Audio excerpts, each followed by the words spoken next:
وہ حضرت حنظلہ رضی اللہ تعالیٰ عنہ جن کی شادی ہوئی ہے اور آج پہلی رات ہے، رخصت ہو کر بیوی گھر پہ آئی ہے، آج شادی ہوئی، آج پہلی رات ہے، شوہر اپنی بیوی کے ساتھ، حنظلہ اپنی بیوی کے ساتھ سو رہے ہیں۔ میاں بیوی کے درمیان جو تعلق ہوتا ہے وہ بھی قائم ہو چکا ہے، اتنے میں جنگ کا اعلان ہو جاتا ہے، جہاد کے لیے نکلنے کا اعلان ہو جاتا ہے۔ حضرت حنظلہ اسی کنڈیشن میں کہ اپنی بیوی سے ملے ہیں، ابھی غسل نہیں کیے، اعلان جہاد سنتے ہیں، اپنا گھوڑا کھولتے ہیں اور جہاد کے لیے نکل جاتے ہیں۔ بیوی کہتی ہے اے میرے پیارے شوہر، میں تمہیں روک تو نہیں رہی ہوں، جہاد فرض ہے، تمہیں جانا بھی چاہیے، لیکن کم سے کم غسل تو کر لو، نہا تو لو، ابھی آپ نے میرے ساتھ صحبت کی ہے، میرے ساتھ ہم بستر ہوئے ہیں اور فوراً میدان جہاد میں جانے لگے ہیں، کم سے کم آپ غسل تو کر لو۔ فرمایا اے میری بیوی، اعلان نہیں سنا ہے، یہ ندائی، یہ آخری آواز ہے، اس آواز کو سننے کے بعد کوئی شخص بھی اب تھوڑی دیر بھی اپنے گھر میں نہیں رک سکتا ہے۔ میری بیوی، میں غسل کے لیے کیسے رک جاؤں کہ یہ آخری ندا آ چکی ہے کہ اب کوئی بھی اپنے گھر میں نہ رکے، میں فوراً نکل رہا ہوں، اللہ میرے دل کے حال کو جانتا ہے، اللہ میرے دل کی نیت کو جانتا ہے۔ اٹھے، گھوڑا کھولا اور دوڑے اور چلے گئے میدان جنگ میں، لڑے، کئی کافروں کو قتل بھی کیا، لیکن اس جنگ کے اندر خود بھی شہید ہو گئے، شہید ہو گئے۔ اور شہید کا اصول یہ ہے شریعت میں کہ اس کو جن کپڑوں میں شہید ہوتا ہے، کوئی آدمی اللہ کی راہ میں جب مارا جائے تو انہی کپڑوں میں دفن کیا جاتا ہے، شہید کو کوئی نیا کفن نہیں پہنایا جاتا، شہید کو غسل نہیں دیا جاتا، شہید کی جنازے کی نماز نہیں پڑھی جاتی، ایسے ہی اس کو انہی کپڑوں میں دفن کر دیا جاتا ہے۔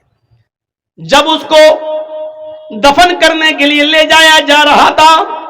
تو حنظلہ کی بیوی کہنے لگی اے اللہ کے رسول، میرے شوہر کو غسل دے دیجئے۔ اللہ کے نبی فرماتے ہیں اے حنظلہ کی بیوی، کیا تجھے پتہ نہیں تیرا شوہر شہید ہوا ہے اور شہید کو غسل نہیں دیا جاتا، اس کو انہی کپڑوں میں کفنایا جائے گا، انہی کپڑوں میں دفنایا جائے گا جس میں وہ شہید ہوا ہے، اور قیامت کے دن اسی حال میں اٹھے گا کہ اس کے جسم سے خون گر رہا ہوگا۔ اللہ خون گرتے ہوئے خون کو دیکھ کر کہے گا فرشتوں اس کو جنت میں لے جاؤ، یہ تو میرے لیے ساری چیزوں کی قربانی دے کر آیا ہے، اس کا کیا حساب لوں، اس سے کیا سوال کروں، اس سے کیا پوچھ تاچھ کروں، اس سے کیا کوشچن آنسر کروں، اس کو جنت میں داخل کر دو۔ حنظلہ کی بیوی کہتی ہے اللہ کے رسول میں کیسے بتاؤں، ان اللہ لا یستحی من الحق، اللہ تعالی حق بات سے نہیں شرماتا ہے۔ میری شادی ہوئی تھی، حنظلہ نے میرے ساتھ رات گزاری تھی اور میرے ساتھ صحبت کی تھی، اور جب آخری اعلان سنا تو بغیر غسل کے وہ نکل گئے اور جہاد کرنے لگے۔ میں اس غسل کی بات کر رہی ہوں جو غسل بیوی سے ملنے کے بعد کیا جاتا ہے، حنظلہ کو وہ غسل دے دیجئے، کیونکہ حنظلہ بغیر غسل کے نکل گئے تھے اور وہ شہید کر دیے گئے۔ تھوڑی دیر توقف کیا، اللہ کے نبی جناب محمد رسول اللہ تھوڑی دیر رکے رہے اور تھوڑی دیر کے بعد فرمایا ساتھیو اس جنازے کو اٹھاؤ اور قبرستان میں لے جا کر ان کو دفن کرو، میں بھی چل رہا ہوں۔ حنظلہ کی بیوی پھر بولی اے اللہ کے نبی، اتنی دیر رکنے کے بعد بھی آپ نے غسل نہیں دیا۔ فرمایا اے حنظلہ کی بیوی اپنے گھر جا، تیرے شوہر کو محمد رسول اللہ کے غسل کی ضرورت نہیں ہے۔ آسمان سے 70,000 فرشتے زمین پر اترے اور ان فرشتوں نے تیرے شوہر کو غسل دے دیا۔ تیرا شوہر غسیل الملائکہ ہے، فرشتوں نے تیرے شوہر کو غسل دے دیا ہے، تیرے شوہر کو ہمارے غسل کی ضرورت نہیں ہے، تیرا شوہر فرشتوں کے ذریعے غسل دیا ہوا ہے۔ اور پھر حنظلہ کو دفن کر دیا گیا۔ میرے بھائیوں، یہ نوجوانی کی عبادت تھی، اپنی پیاری بیوی کو چھوڑ دیا، پہلی شادی، پہلی رات، 24 گھنٹے بھی اپنی بیوی کے ساتھ نہیں رہ پایا، اور اعلان سنا، نکل گیا، جہاد کیا اور قتل ہو گیا، شہید ہو گیا۔ ایسا نوجوان اللہ کے عرش کے سائے میں ہوگا۔ وشاب نشأ فی عبادت ربی، وہ عقبہ ابن نافع جس نے اسلام کا پرچم لہراتے لہراتے دائیں اسلام بائیں اسلام پیچھے اسلام سامنے سمندر، اللہ میں دائیں دیکھتا ہوں تو تیرے نبی کا جھنڈا لہرا رہا ہے، بائیں جہاں جاتا ہوں تیرے نبی کا پرچم لہرا رہا ہے، پیچھے مڑ کے دیکھتا ہوں اور جہاں جہاں تک میں گیا ہوں تیرے نبی کا جھنڈا لہر چکا ہے، سامنے سمندر ہے، اب میں کیا کروں؟ یعنی اب دنیا میں کوئی چپا باقی نہیں رہا جہاں تک ہم گئے، اسلام اسلام، اب سامنے سمندر ہے۔ اے اللہ، یہ ہمارے ساتھ 1500 نوجوان ہیں جو گھوڑے پہ بیٹھے ہوئے ہیں، یہ سب اسلام کا جھنڈا لہرانا چاہتے ہیں، میں نے دائیں بائیں اور پیچھے تو اسلام لہرا دیا ہے، تیرے نبی کا جھنڈا پھہرا دیا ہے، لیکن آگے سمندر ہے، اے اللہ اب میں کیا کروں؟ اس نے سمندر کے پاس اپنی تلواروں کو گاڑا، سمندر کے پانی سے وضو بنایا اور وہیں پر نماز پڑھ دی پی، نماز ادا کرنے کے بعد کہنے لگا وہ نوجوان عقبہ ابن نافع، اے اللہ اگر میں اس سمندر کے بارے میں جان جاؤں کہ اس سمندر کو پار کرنے کے بعد بھی تیری کوئی مخلوق رہتی ہے، اس سمندر کو کراس کرنے کے بعد کوئی تیری بستی آباد ہے جہاں تیرے بندے رہتے ہیں، تو اے اللہ اگر مجھے اس بات کا علم ہو جائے تو قسم ہے تیرے عزت و جلال کی، میں اپنے گھوڑوں کو سمندروں میں ڈال دوں گا اور سمندر سے تیرتے تیرتے اس بستی تک پہنچنے کی کوشش کروں گا، اور اس وقت تک چین کے ساتھ نہیں سوؤں گا جب تک کہ اس بستی میں بھی تیرے نبی جناب محمد رسول اللہ کا پرچم نہ لہرا دوں۔ عقبہ ابن نافع کے اندر یہ کون سا جذبہ تھا؟ عبادت کا جذبہ۔ یہ کون سی عبادت تھی؟ یہ کون سی ریاضت تھی؟ میرے بھائیوں، ایسے ہی عبادت کرنے والے اور ہر وقت نماز کی طرف، ہر وقت عبادت کی طرف، اللہ کی عبادت کی طرف جن کا دماغ لگا ہوا ہے اور جو عبادت میں لگے ہوئے، یہ لوگ اللہ کے عرش کے سائے میں ہوں گے، یہ اللہ کے عرش کے سائے میں۔ ہم اور آپ سردیوں کے دنوں میں، دسمبر کی اور جنوری کی سردی میں جو اپنے اوپر سے کمبل نہ ہٹا سکے، جو لحاف کی قربانی نہ دے سکے، جو اپنی نیند کی قربانی نہ دے سکے اور تصور کیے بیٹھا ہوا ہے کہ ہم اللہ کے عرش کے سائے میں ہوں گے، ہمیں جنت ملے گی، میرے بھائیو جنت اتنی سستی اور اتنی آسان بھی نہیں ہے۔ دو چیزیں، عدل و انصاف کرنے والا اور دوسرا وہ نوجوان جو اللہ اپنے رب کی عبادت پہ لگا ہوا ہے۔ اب تیسری چیز پہ آئیے، وَرَجُلٌ ذَكَرَ اللَّهَ خَالِيًا فَفَاضَتْ عَيْنَاهُ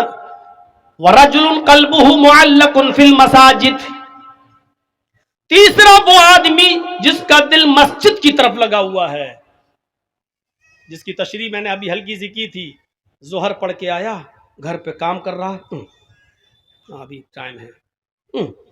ہاں ابھی عصر میں ٹائم ہے، بار بار گھڑی دیکھ رہا ہے، بار بار سورج دیکھ رہا ہے، بار بار آسمان دیکھ رہا ہے، بار بار کان لگا رہا ہے، اذان کی آواز تو نہیں آ رہی، اور جیسے ہی عصر کی اذان ہوئی فوراً مسجد میں، عصر پڑھ کے آیا، مغرب کی طرف دماغ لگا ہوا ہے، فوراً مغرب میں، مغرب پڑھ کے آیا، گھر پہ کچھ کھانا وانا کھایا، بار بار اس کا دماغ، اس کا دل مسجد کی طرف لگا ہے، کب عشاء ہو، کب عشاء ہو، کب عشاء ہو، اور جیسے عشاء کا وقت ہوا فوراً مسجد میں، عشاء کے بعد سو رہا ہے گھر میں، بار بار بیچ میں رات میں آنکھ کھلتی ہے، بار بار گھڑی دیکھ رہا ہے، بار بار باہر نکل کے دیکھتا کہیں فجر کا وقت تو نہیں ہو گیا ہے، اور جیسے ہی فجر کی اذان کا وقت ہوا فوراً مسجد میں، قلبہ معلق فی المساجد، جس کا دل لٹکا ہوا ہے مسجد میں۔ حضرت مصعب رضی اللہ تعالی عنہ عامر ابن عبداللہ ابن زبیر کا واقعہ نقل کرتے ہیں۔ حضرت مصعب ابن عمیر حضرت عامر ابن عبداللہ ابن زبیر کا واقعہ نقل کرتے ہوئے کہتے ہیں کہ وہ سخت بیمار، آخری سانسیں لے رہے ہیں، کافی کمزوری اور جسم میں ان کی نقاہت ہے، کمزوری ہے، اور اتنے میں ان کے کانوں میں اذان کی آواز جاتی ہے، اور نوٹ کیجئے گا یہ مغرب کی اذان ہے، مغرب کی اذان کی آواز ان کے کانوں میں جاتی ہے، اللہ اکبر اللہ اکبر، اذان کی آواز سنتے ہی عامر ابن عبداللہ ابن زبیر کہتے ہیں اپنے گھر والوں سے مجھے اٹھاؤ اور مسجد کی طرف لے کر چلو۔ بچوں نے کہا رے آپ کی حالت دیکھیے کیا ہے، آپ نہیں جا سکتے، آپ لیٹے رہیے، ایسے ہی لیٹ کے نماز پڑھ لیجئے۔ عامر ابن عبداللہ ابن زبیر کا جو جواب تھا وہ سنیے، کہتے ہیں کہ میرے بچوں، میں اللہ کے داعی کی آواز پر لبیک کیوں نہ کہوں؟ اللہ کی طرف بلانے والا داعی دعوت دے رہا ہے نماز کی، میں اس کی دعوت پر لبیک کیسے نہ کہوں؟ مجھے تھوڑا سا سہارا دے دو، مجھے اٹھا دو اور مجھے مسجد تک پہنچا دو، بیمار ہیں، آخری وقت ہے۔ ابھی آپ کو پتا چل جائے گا ان کا آخری وقت بھی ہے، کس کنڈیشن میں ہے وہ۔ جب انہوں نے ضد کی کہ میرے بچوں دیکھو قیامت کے دن میں تم سب کا گریبان پکڑوں گا اگر تم نے مجھے مسجد میں نہیں پہنچایا، یہ آواز کی اذان کی آواز میرے کانوں میں پڑ گئی، اب اللہ کے داعی کی آواز پر لبیک کہنا ضروری ہے، مجھے مسجد میں جانا ہے۔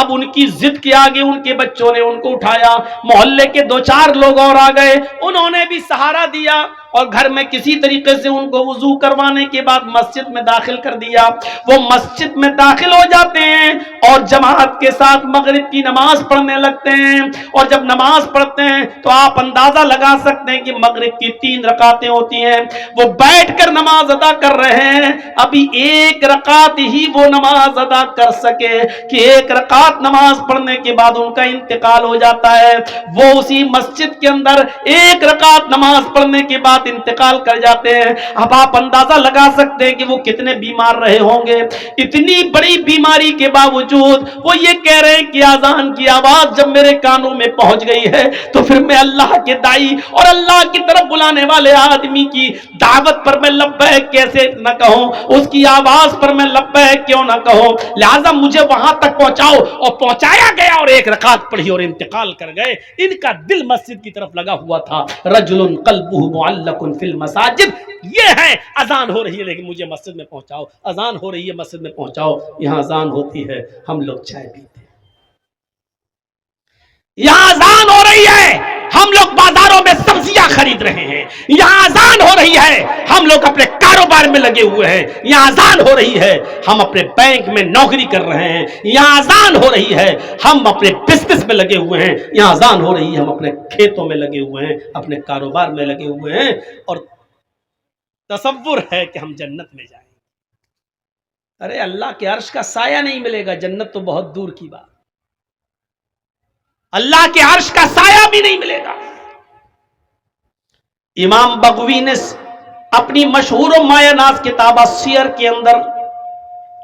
عبید اللہ القواریری کا ایک واقعہ نقل کیا ہے کہ وہ شام بصرہ کے رہنے والے تھے، بصرہ کے، ان کے گھر کوئی مہمان آ گئے۔ ویسے تو وہ 5 وقت کی نماز میں پہلی تکبیر میں مسجد میں رہتے تھے، لیکن آج ان کے گھر میں کوئی مہمان آ گیا، مہمان کی دیکھ ریکھ خاطر مدارات کی وجہ سے اس کو کھانا وانا کھلانے میں تھوڑی سی دیر ہو گئی، اتنی سی دیر ہو گئی کہ عشاء کی اذان کے بعد جماعت مسجد میں ہو گئی۔ وہ اپنے مہمان کو کھانا کھلانے کے بعد مسجد کی طرف گئے تو کیا دیکھتے ہیں کہ مسجد سے لوگ نماز پڑھ کے واپس آ رہے ہیں۔ پوچھا کہ کیا ہوا؟ کہ جماعت ہو گئی۔ وہ دوسرے محلے میں گئے کہ وہاں جا کر شاید نماز مل جائے، جماعت مل جائے، لیکن دوسرے محلے میں جاتے ہیں تو کیا دیکھتے ہیں کہ ادھر بھی جماعت ہو چکی ہے۔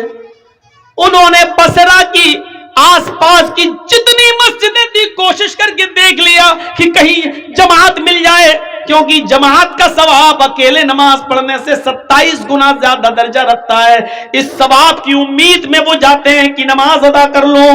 جماعت مل جائے، لیکن ان کو بصرہ کی کسی مسجد میں عشاء کی جماعت نہیں ملی۔ تو پھر وہ اپنے گھر آ گئے اور اپنے گھر پر انہوں نے جائے نماز بچھائی، مصلی بچھایا اور عشاء کی نماز وہ پڑھنے لگے۔ جب وہ ایک مرتبہ 4 رکعت عشاء کی پڑھ چکے تو کہنے لگے کہ عشاء کی نماز جماعت کے ساتھ اگر میں پڑھتا تو 27 گنا درجہ ملتا، 27 گنا ثواب ملتا، تو کیوں نہیں میں جماعت کے ثواب کو پہنچنے کے لیے عشاء کی نماز کو 27 بار پڑھ لوں۔ اگر میں 4 رکعت کر کے 27 مرتبہ اگر میں نماز پڑھوں گا تو ہمیں جماعت کا ثواب مل جائے گا۔ تو انہوں نے اپنے گھر میں عشاء کی نماز کو 27 مرتبہ پڑھا، 27 بار، 4 رکعت پھر ہو گئے، چلو دوبارہ کھڑے ہو گئے، پھر 4 رکعت، پھر تیسری بار کھڑے ہو گئے۔ انہوں نے عشاء کی نماز کو کتنی بار پڑھا؟ 27 بار۔ اس کے بعد مطمئن ہو گئے کہ اب مجھے جماعت کا ثواب مل گیا، یعنی انشاءاللہ جو جماعت مجھ سے چھوٹی ہے اس کے برابر ثواب مل جائے گا۔ اس کے بعد جب بستر پہ سونے گئے، علامہ بغوی، امام بغوی سیر میں نقل کرتے ہیں، جب وہ بستر پر لیٹتے ہیں تو خواب میں دیکھتے ہیں کہ وہ گھڑ سواروں کے ساتھ دوڑ رہے ہیں۔ ایک قوم ہے، ایک کچھ لوگ جو اپنے گھوڑوں کو دوڑا رہے ہیں، مقابلہ کر رہے ہیں۔ عبید اللہ القواریری بھی اس قوم کے ساتھ اپنے گھوڑے کو دوڑا رہے ہیں، اور کیا دیکھتے ہیں کہ سارے لوگ آگے آگے جا رہے ہیں، سب کے گھوڑے مجھ سے آگے دوڑ رہے ہیں، میرا گھوڑا سب سے پیچھے کی طرف ہے۔ میرے گھوڑے سے آگے ایک اور آدمی ہے، وہ بھی اپنا گھوڑا دوڑا رہا ہے۔ میں اس سے بھی آگے نکلنا چاہتا تھا کہ میں نے اپنے گھوڑے کو ایڑ لگائی، میں نے اپنے گھوڑے کو ٹھوکر ماری، میں نے اپنے گھوڑے کو کوڑا مارا کہ آگے نکلے۔ تو مجھ سے آگے جو سواری تھا، مجھ سے آگے جو گھڑ سوار تھا، وہ کہنے لگا، اے عبید اللہ، اپنے گھوڑے کو ایڑ مت لگاؤ، اپنے گھوڑے کو کوڑا مت مارو، مجھ سے آگے نکلنے کی کوشش نہ کرو۔ اے عبید اللہ، تم ہمارے برابر نہیں آ سکتے ہو، ہم سے آگے نکلنا تو بہت دور کی بات، تم کتنا بھی نیا گھوڑا لے لو، اچھے سے اچھا گھوڑے پہ بیٹھ جاؤ، لیکن تم ہمارے گھوڑے سے آگے نہیں نکل سکتے۔ عبید اللہ القواریری کہتے ہیں کہ آخر تم یہ بات کیسے کہہ رہے ہو؟ میرا گھوڑا تمہارے گھوڑے سے اچھا ہے، اور پھر بھی ہم تمہارے گھوڑے سے آگے نہیں نکل پائیں گے، آخر وجہ کیا ہے؟ تو وہ شخص کہنے لگا جو مجھ سے آگے تھا، اے عبید اللہ، تم ہم سے اس لیے آگے نہیں نکل سکتے کیونکہ عشاء کی نماز ہم نے جماعت کے ساتھ پڑھی ہے، اور تم نے عشاء کی نماز جماعت کے ساتھ نہیں پڑھی۔ 27 مرتبہ نماز پڑھنے کے بعد بھی وہ درجہ نہیں ملا جو جماعت کے ساتھ نماز پڑھنے کا ملتا ہے۔ وَرَجُلٌ قَلْبُهُ مُعَلَّقٌ فِي الْمَسَاجِدِ، تیسرا وہ آدمی مسجد، جس کا دل مسجد کی طرف لٹکا ہوا ہے، وہ آدمی اللہ کے عرش کے سائے میں ہوگا۔ نماز کی طرف ایسا دل ہونا چاہیے۔ اب چوتھا آدمی کی طرف آئیے، چوتھے شخص کی طرف آئیے۔ 3 ہو گئے نا، بار بار گنا رہا ہوں تاکہ یاد ہو جائے۔ عدل و انصاف کرنے والا امیر، دوسرا وہ نوجوان جو اللہ کی عبادت میں لگا ہوا ہے، اور تیسرا وہ آدمی جس کا دل مسجد کی طرف لگا ہوا ہے، جو بار بار نماز پڑھ کے آتا ہو، دوسری نماز کے لیے سوچتا ہے۔ 3 آدمی ہو گئے۔ چوتھا، وَرَجُلَانِ تَحَابَّا فِي اللَّهِ اجْتَمَعَا عَلَيْهِ وَتَفَرَّقَا عَلَيْهِ۔ کتنے لوگ ہیں جو آپس میں ایک دوسرے سے نہیں بولتے لیکن ذاتی دشمنی میں، لیکن چوتھا آدمی عرش کے سائے میں کون ہوگا؟ وہ آدمی جو کسی کا دوست ہوگا تو اللہ کے لیے، اور کسی سے دشمنی کی ہوگی تو اللہ کے لیے۔ آپ سے ہم نے دعوت و تبلیغ کا کام کیا، آپ کو ہماری بات پسند آئی، آپ ہمارے مرید بن گئے، آپ ہماری دوستی ہو گئی، آپ ہماری باتیں سن رہے ہیں، اس لیے آپ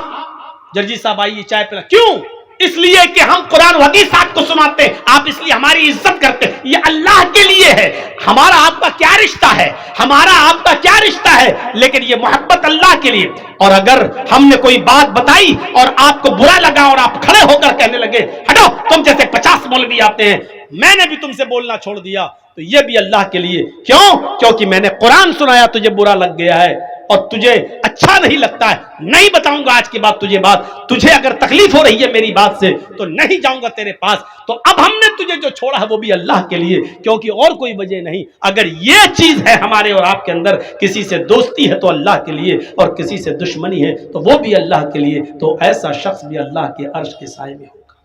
اگر ہم آپ کو چھوڑ رہے ہیں تو اللہ کے لیے ہے تب تو ٹھیک ہے, لیکن آپ کو ہم اس لیے چھوڑ رہے ہیں کیونکہ آپ نے میرا پیسہ مار لیا, آپ نے میرا حق مار لیا, آپ نے میری زمین و جائیداد پہ قبضہ کر لیا, آپ نے ہمیں گالی دی, اس لیے ہم آپ کو چھوڑ رہے ہیں. تو یہ لڑائی نہیں ہے. محلے والوں کو, گاؤں والوں کو چاہیے کہ صلح کرا دیں, ملوا دیں, کیونکہ کوئی مسلمان کسی مسلمان سے اگر 3 دن سے زیادہ بات نہیں کرتا تو اس کی نماز, اس کی روزہ, اس کی کوئی فرض اور کوئی نفل عبادت اللہ کے یہاں قبول نہیں ہوتی ہے. دوستی کرو تو اللہ کے لیے, اور دشمنی کرو تو اللہ کے لیے. کسی سے دوستی ہو تو اللہ کے لیے, اور دشمنی ہو تو اللہ کے لیے. حضرت علی رضی اللہ تعالیٰ عنہ ایک یہودی سے لڑ رہے تھے, تو مجھے مار دے یا میں تجھے مار دوں, چل, دونوں میں لڑائی ہو رہی, دونوں چل, تو تلواریں دونوں نہیں, ہاتھ سے کشتی ہو رہی ہے. لڑتے لڑتے لڑتے لڑتے کبھی علی اوپر کبھی علی نیچے, کبھی یہودی اوپر کبھی علی نیچے, کبھی علی اوپر یہودی نیچے. میرے بھائیوں, اس طریقے سے لڑائی ہوتے ہوتے ایک موقع آیا کہ حضرت علی نے یہودی کے سینے پر چڑھ کر اس کا گلا دبا دیا, اور پکڑ کے کس کے اور زور سے اس کا گلا دبانے لگے. یہودی نے اپنے منہ میں تھوک جمع کیا, ایسے کر کے, اور تھوک دیا حضرت علی کے منہ پر. حضرت علی نے ایسے تھوک کو صاف کیا, اور غصہ آیا حضرت علی کو اور زیادہ, کمینہ تھوک رہا, اور کس کے اس کو دبانا چاہا. ابھی تو جب دبا رہے تھے, لیکن جب اس نے تھوکا تو اور غصہ آ گیا, لیکن جب اور غصہ آیا تو اس کو چھوڑ دیا, کہ چل بھاگ جا, میں نے تجھے چھوڑ دیا. وہ پیروں پہ گر گیا, کہنے لگا, امیر اے علی, میری سمجھ میں نہیں آ رہا ہے, میں نے جب تھوکا تو دیکھا آپ کے چہرے پر کہ آپ کو اور غصہ آیا, اب میں نے بھی سمجھ لیا اس غصے میں تو آپ نہیں بچیں گے, لیکن جب آپ کو زیادہ غصہ آیا تو آپ نے مجھے چھوڑ دیا, یہ کیا بات ہے؟ حضرت علی نے کہا, جب میں تجھ سے لڑ رہا تھا تو اللہ کے لیے لڑ رہا تھا, میں تجھے مارنا چاہتا تھا اللہ کو خوش کرنے کے لیے, لیکن جب تو نے میرے چہرے پر تھوکا اور میرے چہرے پر تھوک پڑا تو مجھے اور غصہ آیا. تو یہ غصہ اللہ کے لیے نہیں تھا, یہ میرا ذاتی غصہ تھا. میرے اوپر تھوک رہا, تو یہ میرا ذاتی غصہ تھا. اگر اس غصے میں تو مارا جاتا تو وہ اللہ کے لیے لڑائی نہیں ہوتی, وہ میرا ذاتی انتقام ہوتا, وہ میرا ذاتی بدلہ ہوتا, اور میں ذاتی بدلہ نہیں لیتا. جا, میں نے چھوڑ دیا. اللہ کے لیے لڑ رہا تھا تب تک ٹھیک تھا, اللہ کے لیے لڑائی لڑ رہے تھے, جب اس میں ذاتی غصہ شامل ہوا تو چھوڑ دیا. ذاتی دشمنی نہیں ہونی چاہیے. ان 4 چیزوں کو نوٹ کریے, کیونکہ 5ویں چیز جو ہم بتانے جا رہے ہیں وہ آج ہمارے معاشرے اور سماج کا سب سے بڑا المیہ بنا ہوا ہے. پہلا شخص عدل و انصاف کرنے والا انسان, دوسرا وہ نوجوان جو اللہ کی عبادت میں لگا ہوا ہے, تیسرا وہ آدمی جو جس کا دل مسجد کی طرف لٹکا ہوا ہے, اور چوتھا وہ شخص جو محبت کرتا ہے کسی سے تو اللہ کے لیے, اور دشمنی کرتا ہے کسی سے تو اللہ کے لیے. اور 5واں, نوجوانوں, معاشرے میں سب سے بڑی برائی یہی, وَرَجُلٌ دَعَتْهُ امْرَأَةٌ ذَاتَ مَنْصَبٍ وَجَمَالٍ فَقَالَ إِنِّي أَخَافُ اللَّهَ. ایسا آدمی جس کو کسی خوبصورت حسین و جمیل عورت نے برائی کے لیے بلایا, ذات منصب, شریف گھر کی, و جمال, اور خوبصورت. بدچلن عورتوں کے بارے میں بات نہیں ہو رہی ہے, بازارو عورتیں, پیشہ ور عورتیں, جسم فروش عورتیں, ان کے بارے میں بات نہیں ہو رہی. آپ کے علاقے کی, آپ کے گاؤں کی کوئی شریف گھر کی عورت, ذات منصب, حسب و نسب والی بہترین شریف گھرانے کی لڑکی, و جمال, اور خوبصورت عورت, اگر وہ آپ کو بلاتی ہے کہ آؤ چلو ہمارے ساتھ یہ کام کر لو, ذات منصب, پیسے والی, دولت والی, یعنی وہ آپ کو پیسہ بھی دے رہی ہے، وہ آپ کو موقع بھی دے رہی ہے، وہ آپ کو تنہائی میں بھی لے جا رہی ہے، اس کے پاس سارے انتظام ہے، وہ کہہ رہی ہے کہ میرا روم الگ ہے، میں پیسہ بھی دوں گی، میرے ساتھ رہو، میرے ساتھ کھاؤ، میں کھانا بھی دوں گی، اور میرے ساتھ تم غلط کام کرو گے میں تمہیں اس کی اجرت بھی دوں گی، اور خوبصورت بھی ہے، ذات منصب، یعنی ایسی عورت نے آپ کو بلایا جو خود امیر ہے، جو خود شریف ہے، جو خود پیسے والی ہے، اور جو خود بہت اونچے گھرانے کی ہے، اور خوبصورت اور حسین و جمیل ہے، آپ کے پاس کچھ نہیں لیکن وہ آپ کو دعوت دے رہی ہے، آپ کے پاس موقع نہیں لیکن وہ موقع دے رہی ہے، آپ کے پاس تنہائی کی جگہ نہیں لیکن وہ آپ کو تنہائی کی جگہ دے رہی ہے، یہ سب کچھ ہونے کے بعد پھر آپ نے ایسی خوبصورت، ایسی حسین و جمیل اور ایسی ذات اور منصب اور حسب اور نسب والی اور ایسی شریف عورت کو دیکھ کر کہا ہٹ، چل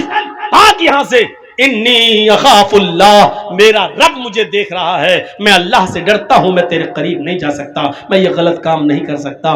ایسی عورت کی دعوت کا انکار کرنے والا اور ایسی عورت کے دل اور ارادے کو پورا نہ کرنے والا شخص اللہ کے عرش کے سائے میں ہوگا، اللہ کے عرش کے سائے میں ہوگا۔ امام ابن سیرین کا نام سنیں، بہت بڑے بزرگ گزرے ہیں، بہت خوبصورت تھے، بہت حسین و جمیل تھے۔ یہ جس بستی میں رہتے تھے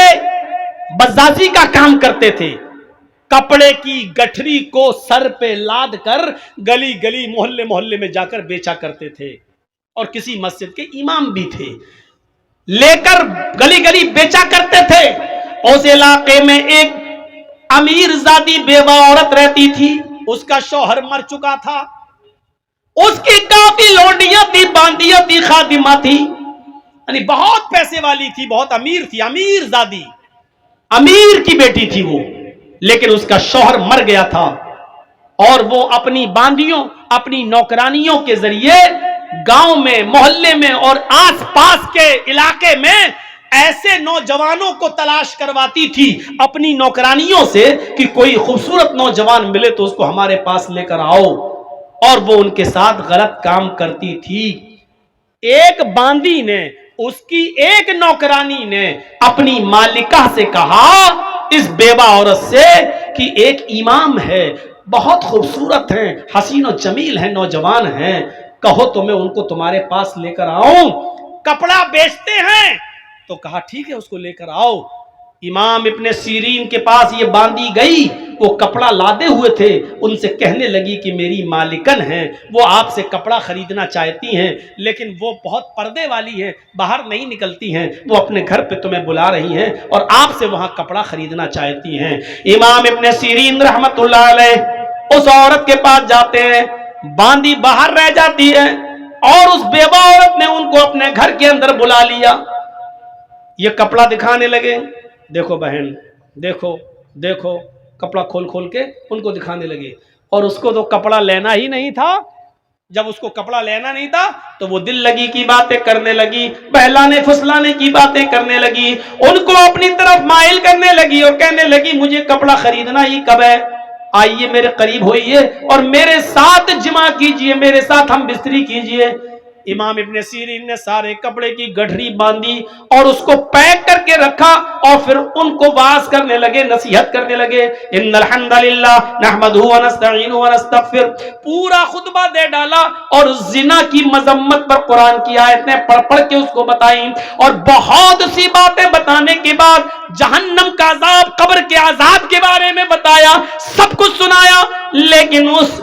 بیوہ عورت پر کوئی فرق نہیں پڑا، اس نے کچھ نہیں دیکھا، وہ بار بار کہتی رہی ٹھیک ہے، اللہ غفور رحیم ہے، معاف کرنے والا ہے، تم آؤ پہلے میرے پاس، تم آؤ پہلے میرے قریب۔ جب دیکھا کہ وعظ و نصیحت کا کوئی فرق نہیں پڑا اور یہ عورت مائل ہے، یہ زنا پر آمادہ ہے، تو کہنے لگے کہ اب بچنے کا کوئی راستہ بھی نہیں ہے۔ تو ان کے دماغ میں خیال آیا، آئے نوجوانوں،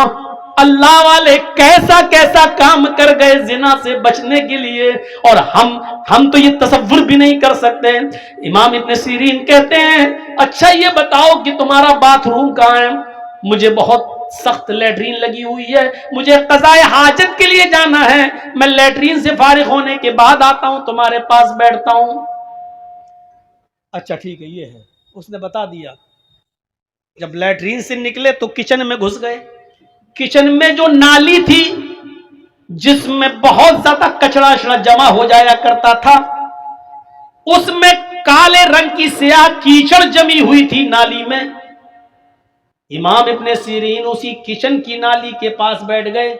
اور اس نالی سے سیاہ رنگ کی کالی کیچڑ نکال کر انہوں نے اپنے چہرے پہ مل لی، اپنے کپڑوں پہ ملا، اپنی داڑھی آڑی پہ ملا اور پوری طریقے سے اپنے آپ کو لت پت کر لیا کیچڑ سے. اور اسی گندگی کی حالت میں اس عورت کے پاس آئے. چلو آؤ ملتے ہیں. کہاں ملیں؟ اس نے کہا ہٹ ہٹ بدبو آ رہی ہے، یہ کیا کر کے آیا تو؟ یہ جلدی سے کپڑے کی گٹھری اٹھائی اور بھاگ گئے. اور پھر جب گاؤں میں پہنچے تو ایک کنویں سے پانی کھینچا اور وہاں جا کر انہوں نے اپنے کپڑے دھوئے اور وہاں جا کر وہ نہائے دھوئے اور انہوں نے غسل کیا اور اللہ کا شکر ادا کیا کہ آئے اللہ آج تو نے مجھے ایک عورت کے شر و فتن سے تو نے مجھے بچا لیا، آج میں زنا جیسی بدکاری سے محفوظ ہو گیا. میرے پیارے ساتھیوں، زنا سے بچنے کے لیے غور کرو کہ وہ عورت امام ابن سیرین اگر اس کا ارادہ پورا کر دیتے تو پیسہ بھی دیتی، تنہائی بھی دے رہی تھی، امیر بھی تھی، کپڑا بھی نہیں خریدتی اور پیسہ بھی دے رہی تھی ان کو، سب کچھ. لیکن امام ابن سیرین کے پاس سب کچھ تھا، موقع تھا، تنہائی تھی اور وہ بیوہ عورت خوبصورت بھی تھی، لیکن ان سب کے باوجود اللہ کا خوف تھا اور اپنے آپ کو بچایا. اس سے کہا اللہ سے ڈر،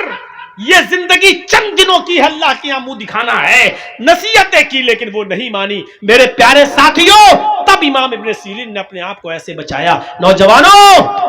اس زنا کاری و بدکاری کے راستے سے اپنے آپ کو بچا لینے والا اور کسی خوبصورت عورت کی دعوت پر یہ کہہ دینے والا کہ انی اخاف اللہ، میں اللہ سے ڈرتا ہوں، ایسا شخص بھی قیامت کے دن اللہ کے عرش کے سائے میں ہوگا. بخاری شریف کے اندر ایک واقعہ آیا ہے، جب مرثد ابن ابی مرثد ایک صحابی ہیں، ایمان لائے، اسلام قبول کیا، تو اللہ کے رسول نے ان سے کہا کہ تم مکے جاؤ، اور مکے میں ہمارے بہت سے مسلمان صحابہ قید ہیں، کافروں کے چنگل میں ہیں، ان سے چھڑا کر چپکے چپکے مدینے کی طرف لاؤ، ان کو وہاں سے چھڑاؤ. تو یہ رات میں مکے پہنچتے تھے اور رات میں جاتے تھے، چپکے سے کسی گھر میں گھستے تھے جہاں کوئی مسلمان صحابی قیدی ہوتا تھا، اس کو اٹھا کر لاتے تھے اور پھر اس کی بیڑیوں کو توڑتے تھے اور پھر اس کو مدینہ بھیج دیا کرتے تھے. کیونکہ اسلام لانے سے پہلے خود یہ چور تھے، اسلام لانے سے پہلے خود یہ چور تھے، ان کو بیڑیاں توڑنے میں مہارت تھی، یہ جانتے تھے. تو اللہ کے رسول نے ان سے وہی کام لیا کہ تم اب مسلمان صحابہ کی بیڑیاں توڑ کر ان کو کافروں سے چھڑاؤ، ان کے اوپر ظلم کر رہے ہیں وہ کافر، ان کو چھڑاؤ. تو ایک دن یہ مکے کے اندر پہنچ گئے اور اسی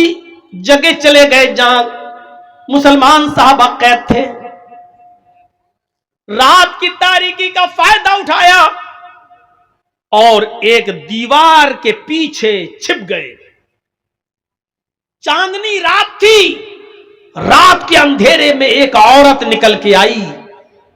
اس نے دیوار کے پیچھے ایک سایہ دیکھا، سمجھ گئی کہ اس دیوار کے پیچھے کوئی آدمی بیٹھا ہے، اس آدمی کا سایہ یہاں آ رہا ہے. وہ گئی دیوار کے پیچھے، کیا دیکھتی ہے کہ ایک آدمی بیٹھا ہوا ہے اور دیکھتے ہی اس کو پہچان گئی. کہنے لگی تم تو مرثد ہو، تم تو مرثد ہو. مرثد نے دیکھا، مرثد بھی پہچان گئے، کہنے لگے تم تو عناق ہو، تم تو عناق ہو. کہاں زمانے جاہلیت میں جب مرثد اسلام نہیں لائے تھے تو اس عورت کے ساتھ ان کے ناجائز تعلقات تھے، کئی مرتبہ اس عورت کے ساتھ مل چکے تھے، لمبے تلنگے لمبے چوڑے تھے، وہ عناق ان کی دیوانی تھی. اتنے دنوں کے بعد آج دیکھتی ہے، کہتی ہے مرثد پرانی یادیں تازہ ہو گئی، کتنے سال کے بعد تم آئے ہو، چلو ہمارے گھر چلو، ہمارے گھر میں کوئی نہیں، آج کی رات ہمارے ساتھ سو جاؤ، وہیں رات گزارو. مرثد ابن ابی مرثد کہتے ہیں کہ آیا ناق، اب ان ہاتھوں نے محمد رسول اللہ کے ہاتھوں کو چھو لیا ہے، یہ ہاتھ محمد رسول اللہ سے ٹچ ہو چکے ہیں، ان ہاتھوں نے محمد رسول اللہ سے مصافحہ کر لیا ہے. آیا ناق، اب حرام عورت کی طرف میں ہاتھ نہیں بڑھا سکتا، آیا ناک بہتر ہے کہ تم چلی جاؤ. اناک کہنے لگی اچھا اب تم بدل گئے ہو, میری آرزو اور میرے ارمانوں کا تم گلا گھونٹ رہے ہو, اتنے سالوں کے بعد آئے ہو, اگر تم نے میرے ارادے اور میرے ارمان اور میری آرزوؤں کو پورا نہ کیا تو میں چلا دوں گی. مرثد ابن ابی مرثد کہتے ہیں کہ کچھ بھی کرو لیکن اب میں تمہارے ساتھ زنا نہیں کر سکتا ہے. میں محمد رسول اللہ صلی اللہ علیہ وسلم, ان آنکھوں نے محمد رسول اللہ کا دیدار کر لیا ہے, اب یہ حرام چیز کی طرف اٹھے گی بھی نہیں ہماری نظریں. اناق کہتی ہے آئے خیمے والوں اٹھو,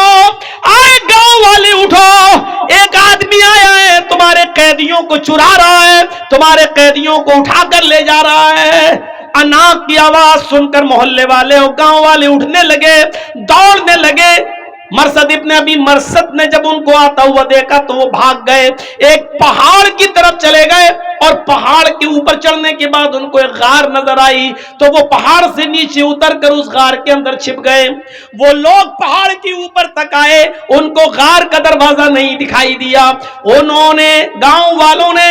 اس پہاڑ کے اوپر کھڑے ہو کر پیشاب بھی کیا. مرثد ابن ابی مرثد کہتے ہیں, بخاری کی روایت ہے, وہ پیشاب کر رہے تھے اور ان کا پیشاب ہمارے سر پر آ رہا تھا. وہ پیشاب کر رہے تھے اور ان کا پیشاب ہمارے سر پر گر رہا تھا, لیکن میں ٹس مس نہیں کر رہا تھا. اگر میں تھوڑا بہت ہلتا تو وہ مجھے پہچان لیتے اور دیکھ لیتے. میں ایسے ہی چھپا رہا یہاں تک کہ کچھ دیر کے بعد وہ سب چلے گئے. رات کافی ہو گئی اور وہ سب چلے گئے. اناق بھی چلی گئی یہ سوچ کر کہ اب تو مرثد ابن ابی مرثد بھاگ گیا ہے. پھر تھوڑی دیر کے بعد میں غار سے نکلا اور پھر میں اپنے کام میں لگ گیا. اس کے باوجود میں نے ایک آدمی کو اٹھایا, اس کو اپنے کاندھوں پر لادا, لیکن وہ بہت بھاری آدمی تھا, ہم اس کو لے کے چل نہیں پا رہے تھے. وہ بار بار اس کو اٹھاتے اور وہ مجھے تھکا دیتا. تھوڑی دیر کے بعد ہم جب اس کے گاؤں سے باہر نکلے تو میں نے اس کی پیروں کی بیڑیاں توڑی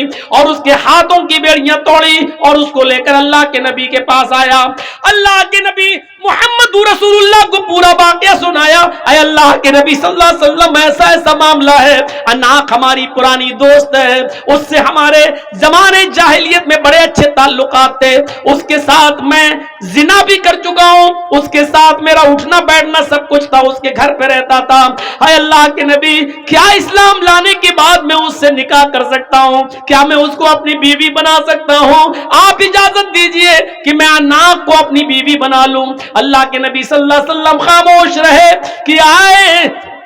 مرثد انتظار کرو, اللہ رب العالمین کی طرف سے اگر کوئی حکم ہوتا تو میں تمہیں بتاتا ہوں کہ تم اناق سے نکاح کر سکتے ہو یا نہیں نکاح کر سکتے ہو. یہاں تک کہ اللہ رب العالمین نے قرآن میں یہ آیت نازل فرما دی کہ الزانی لا ينکح الا زانیۃ او مشرکۃ, کوئی زانی کسی زانیہ ہی سے نکاح کر سکتا ہے اور کسی مشرکہ سے ہی, اور کوئی زانیہ عورت کسی زانی مرد سے ہی نکاح کر سکتی ہے, یا زانی یا مشرک مرد سے نکاح کر سکتی ہے. آئے مرثد تم ایمان لا چکے ہو, تم مومن ہو چکے ہو, اور کسی مومن کے لیے جائز نہیں ہے کہ کسی زانیہ اور بدچلن عورت سے, کسی زانیہ اور مشرکہ سے نکاح کرے. لہذا اللہ تعالیٰ نے تمہیں اناق کے ساتھ نکاح کرنے سے منع کر دیا ہے, تم اناق کو اپنی بیوی نہیں بنا سکتے ہو. میرے پیارے ساتھیوں غور کرو کس طریقے سے اپنے آپ کو زنا سے بچایا. جنگل میں موجود بڑی خوبصورت عورت اناق, دوستی بھی رہ چکی ہے زمانے جاہلیت میں, اور وہ کہہ بھی رہی ہے میرے گھر میں کوئی نہیں ہے, چلو اکیلا, تنہائی کا موقع, دل کے سارے دروازے کھلے, پورا چانس اور پورا موقع بھی دے رہی ہے. لیکن مرثد ابن ابی مرثد کیا کہہ رہے ہیں, اللہ سے ڈر, میں نے اللہ کے رسول کے ہاتھوں کو چھوا ہے, اب یہ کسی حرام چیز کو نہیں چھو سکتے ہیں. یہ لوگ اللہ کے عرش کے سائے میں ہوں گے. لہٰذا وہ نوجوان, وہ آدمی جس کو کسی خوبصورت لڑکی نے برائی کے لیے بلایا اور اس نے یہ کہہ دیا کہ میں اللہ سے ڈرتا ہوں,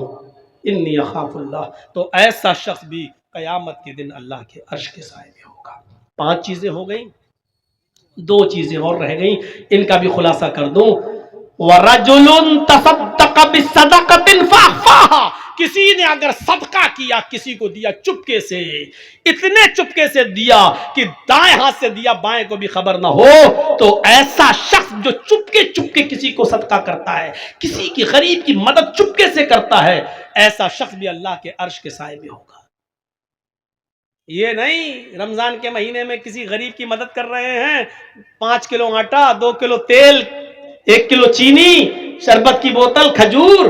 اور اس کا واٹس ایپ پہ فوٹو کھینچ کے واٹس ایپ پہ بھی ڈال رہے ہیں، آج میں نے 20 لوگوں کو کٹ دی ہے، آج میں نے 50 لوگوں کو غلہ پہنچایا ہے، آج ہم نے 50 لوگوں کو، غریب لوگوں کو ساڑی دی ہے۔ میرے بھائیوں، ایسے لوگ عرش کے سائے میں نہیں ہوں گے جو اپنے نیکیوں کی نمائش کرتے پھرے اور جس کو دے رہے ہو اس کو بھی ذلیل کرتے پھرے بیچارے کو۔ ارے کسی غریب کو دے دو، نہ تمہاری بیوی کو پتا چلے، نہ جس کو دے رہے ہو اس کے بارے میں کسی کو پتا چلے کہ اس بیچارے کی مدد کی ہے، اس کا پردہ رہنے دو، اس طریقے سے دو دائیں ہاتھ سے کہ بائیں کو بھی خبر نہ ہو، یعنی کانوں کان، ہمارے زبان میں بولا جاتا نا کانوں کان کسی کو خبر نہ ہو، اس طریقے سے صدقہ کرو۔ بخاری کی ایک روایت ہے کہ ایک شخص کہتا ہے اے اللہ آج کی رات میں صدقہ کروں گا اور میں چپکے سے دوں گا، کسی ضرورت مند کو دوں گا۔ پھر وہ رات میں اٹھا اور چپکے سے نکلا اور اس نے ایک ضرورت مند کو رات میں دیکھا، اس کے ہاتھ میں اس نے اپنا صدقہ، اپنا زکوٰۃ کا مال، اپنا صدقہ کا مال اس کو دے دیا۔ صبح جب وہ مارکیٹ کی طرف گیا تو راستے میں باتیں ہو رہی تھی، کچھ لوگ کہہ رہے تھے دیکھو اللہ کا نیک بندہ بیچارہ رات میں کسی کو صدقہ دینے کے لیے نکلا، وہ چاہتا تھا کہ کسی غریب کو دوں لیکن کسی چور کو دے دیا اس نے کہا اللہ میری نیت تو نہیں تھی چور کو دینے کی، میری نیت تو تھی غریب کی مدد کرنے کی، لیکن اب دھوکے سے چور کے پاس پہنچ گیا تو میں کیا کر سکتا ہوں، اللہ آج میں پھر نکلوں گا اور کسی غریب کی مدد کروں گا۔ دوسرے دن وہ پھر رات میں نکلا چپکے سے، آج پھر کسی غریب آدمی کو اس نے دیکھا جو رات میں موقع، اس نے پوچھا تم ضرورت مند ہو؟ کہا ہاں، اس نے صدقے کا مال اس کو دے دیا۔ صبح ہو کے راستے میں پھر باتیں ہوئی کہ دیکھو آج بھی بیچارہ دھوکا کھا گیا، کوئی نکلا اور کسی غریب کی مدد کرنا چاہتا تھا لیکن دھوکا کھا گیا، آج تو اس نے ایک بہت بڑے امیر کے ہاتھ میں پیسہ پکڑا دیا، آج تو بہت بڑے امیر کی مدد کر دی، جبکہ صدقہ تو غریب کے لیے ہے لیکن دھوکا کھا گیا، اس نے امیر کو دے دیا۔ اس نے کہا اللہ میں کسی غریب کی مدد کرنا چاہتا تھا لیکن آج بھی دھوکا کھا گیا، پتہ نہیں کیا ہو رہا ہے، اے اللہ میرے کسی کے چہرے پر تو لکھا نہیں ہے کہ کون امیر کون غریب، اب میرے پاس اور بھی صدقے کا مال ہے، آج کی رات میں نکلوں گا تو میری مدد کرنا اور کسی مستحق تک پہنچا دینا، جس جو مستحق ہو، جو اس کا جو غریب ہو، اے اللہ میں چپکے ہی سے دوں گا، اس طرح دوں گا کہ کسی تیسرے کو پتہ نہیں چلنا چاہیے۔ وہ رات کی تاریکی میں تیسرے دن بھی نکلا اور جب تیسرے دن نکلتا ہے تو پھر کسی غریب کو ڈھونڈتا ہے تو کیا دیکھتا ہے کہ ایک عورت بیٹھی ہوئی ہے، مایوس ہے، پریشان حال ہے۔ یہ اس عورت کے پاس گیا، کہتا بہن اتنی رات میں تم اکیلی مجبور نظر آتی ہو؟ اس نے کہا کہ میں بہت مجبور عورت ہوں، میری مجبوری کا فائدہ مت اٹھاؤ، رات کے اندھیرے میں میرے ساتھ مجبوری کا فائدہ مت اٹھاؤ، جاؤ یہاں سے۔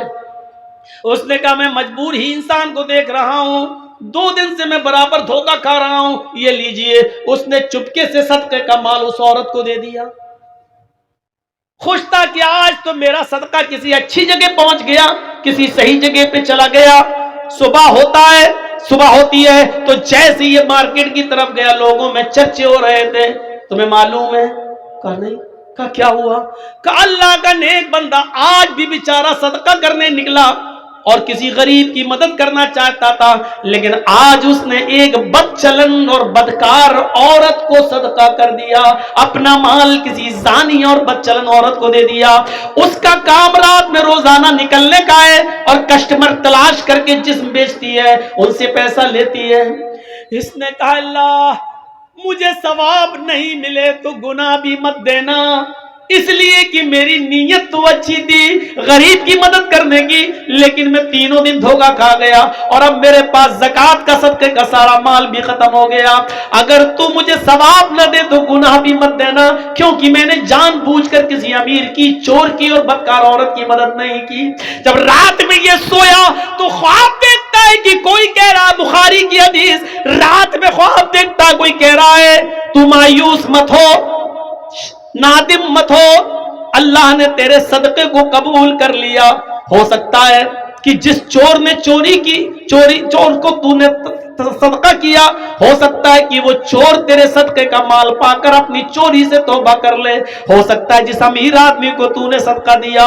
وہ توبہ کر لے اور اس پیسے کو غریب اور مسکینوں میں خرچ کر دے، جس بدچلن عورت کے ہاتھ میں تو نے پیسہ دیا، صدقہ کیا، ہو سکتا ہے کہ وہ اپنے زنا سے توبہ کر لے اور تیرے دیے ہوئے صدقے کے مال سے وہ اپنے بیوی، اپنے بچوں کی اور اپنے شوہر کی دیکھ ریکھ کرے، اور ہو سکتا ہے کہ توبہ کر لے۔ تو نے انجانے میں ایسا کام کیا، اللہ نے تیرے صدقے کو قبول کر لیا۔ میرے بھائیوں، یہ حدیث ہمیں بخاری کی یہ بتلا رہی ہے، اگر دھوکے سے رات کی تاریکی میں کسی غریب کی مدد کرنا چاہتے ہو اور آپ نے چپکے سے کسی کی مدد کی لیکن دھوکہ کھا گئے، وہ غریب کی جگہ کوئی اور نکلا، یا دھوکے سے آپ کا پیسہ کسی اور کی جگہ پاس پہنچ گیا، لیکن چپکے سے مدد کرنے کی وجہ سے آپ کا صدقہ قبول ہو جائے گا، بھلے ہی آپ نے غلط جگہ دیا ہے جان بوجھ کر نہیں دھوکے سے، تو اللہ رب العالمین آپ کے صدقے کو تو قبول کر لے گا، آپ کو گناہ نہیں پڑے گا، آپ کا صدقہ تو قبول ہو جائے گا، لیکن اس آدمی کو حساب و کتاب دینا پڑے گا جو ضرورت مند نہیں تھا پھر بھی لے لیا،